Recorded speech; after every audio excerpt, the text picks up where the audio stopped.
Une scène devenue quasi quotidienne sur les routes de Cisjordanie, Judée Samarie. Et notamment dans cette zone, la route 60 qui relie Hébron à Jérusalem. Et ici, pas besoin de chercher les blocs de pierre, on les trouve à même le sol. Des attaques qui laissent des séquelles. C'était il y a 4 ans. Il est minuit, un samedi soir.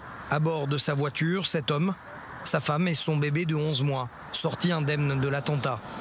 Yedaya est blessé grièvement. Ici, quelques mètres en contrebas, en montant vers là où nous nous trouvons, une voiture qui roulait en face de nous a jeté une pierre assez grosse qui a brisé, m'a touché la tête. J'ai, semble-t-il, perdu connaissance et on a fait un vol plané avec la voiture dans le vallon. On a atterri sur le toit, une chute de 2-3 mètres de haut. Yedaya souffre d'un traumatisme crânien et de saignements internes.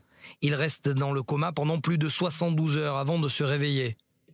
Un miracle, lui disent alors les médecins. Mais le choc a tellement été violent qu'il ne se souvient plus de l'incident. Ça peut arriver n'importe quand. Oui. Tu y penses souvent? Ça me préoccupe, oui. Je veux rouler sans avoir à chercher sur les côtés qui vient me jeter une pierre, un cocktail Molotov. Je veux rouler ici et me sentir en sécurité. Si Yedaya a été grièvement blessé, d'autres ont été tués.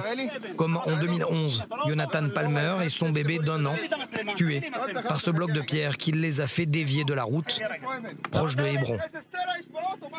Ariel Lévy s'en souvient, l'un des premiers secouristes à s'être rendu sur place. Il a lui-même été victime de jets de pierre il y a quelques mois. Il y a une peur énorme, le bruit et surtout leur figure, leur visage pendant qu'ils jettent ces blocs. Parce que dans mon cas, en fait, ils étaient vraiment en face de moi et autour de moi et je les voyais. Je les voyais avec les blocs dans les mains et avec la haine dans les yeux en train de jeter ces blocs.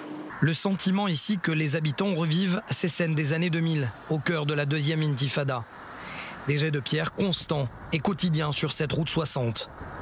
Nos enfants ont l'habitude, quand on passe dans ces routes, de mettre la main sur la vitre.